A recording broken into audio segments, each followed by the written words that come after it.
अगर ना चाहते हुए भी नकारात्मक कर्म हो जाएं, हम किसी का दिल दुखा दें, तो सकारात्मकता के लिए उस समय क्या करें? जिसका दिल दुखा है हमको उसी से नम्र वचन कहने चाहिए। जब हमारा क्रोध शांत हो जाए फिर हम उससे पास जाए कि क्षमा कीजिए, हम नहीं चाहते थे पर ऐसा हो। अब वो कटु बोले तो चुपचाप सह ले, दोबारा कड़वा ना बोले। नहीं तो इसका एक उपाय यही है, जैसे हम लोगों को कला सिखाई गुरुजनों ने कि द्वेष जिससे हो जाए, जैसे कोई हमसे द्वेष करता है तो हम उससे कैसे बचें।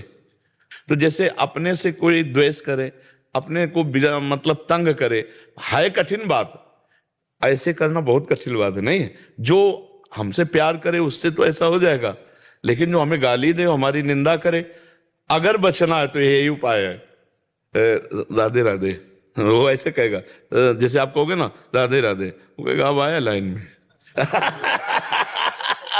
पर आपको चुप रहना है, तो वो धीरे धीरे धीरे उसका द्वेष कि अब तो लाइन में आ ही गया, वो चल जाएगा ऐसा। तो हम, क्योंकि सब में भगवान है, ये बात आप सच्ची समझो। सत्य विषय ये कि मतलब बिजली तो सब यंत्रों में है ना, तो भगवान का मतलब भागवतिक पावर, सच्चिदानंद पावर, वो सब में समान है। जब आप अच्छे हृदय से बर्ताव करोगे तो दुष्ट से दुष्ट को बदल जाना पड़ेगा। महाप्रभु चैतन्य देव जी एक जंगल में रास्ते से, तो उधर के लोगों ने रोका कि ये रास्ता बिल्कुल ब्लॉक है। क्यों? बोले पहले तो सिंह आदि मिलते हैं और दूसरे नौराजी नाम का जो डाकू है बहुत ही खतरनाक है और उसका राज्य है इधर। अगर आप गए तो उसका काम ही है, वो छीन लेता और मार डालता है। इसलिए ये रास्ता कोई जाता नहीं, अगर कोई भूल भटक के तो हम लोग उसे बता देते हैं। तो महाप्रभु तो भगवान के अवतार है, उनको कोई भय तो था नहीं, हरि बोल। तो वहां जे भी गए, एक बड़ा सुंदर पेड़, उसके नीचे बैठ करके कीर्तन शुरू किया। कीर्तन सुना जब नौराजी के कान में, मधुर कीर्तन, हा कृष्ण हा कृष्ण। तो प्रेमी जनों के नाम लेने में और अपने नाम लेने में अंतर होता है। जब भरत जी बोलते थे सिया राम, तो चित्रकूट के पशु पक्षी वृक्ष सब रसमय हो जाते थे, यहां तक कि ऐसे द्रवित होने लगते पत्थर। जो अपने सिया राम बोले तो क्या लगा, भरत जी जब बोलते सिया राम, हनुमान जी जब बोले सिया राम, जब प्रेमी बोलता है नाम तो उसका कुछ और प्रभाव होता है।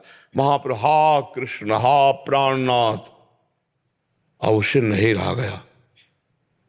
वो यद्यपि वो क्रूर कर्मा, दुष्ट स्वभाव, वो जे ही सामने आया, महाप्रभु तो अश्रु चल रहे थे।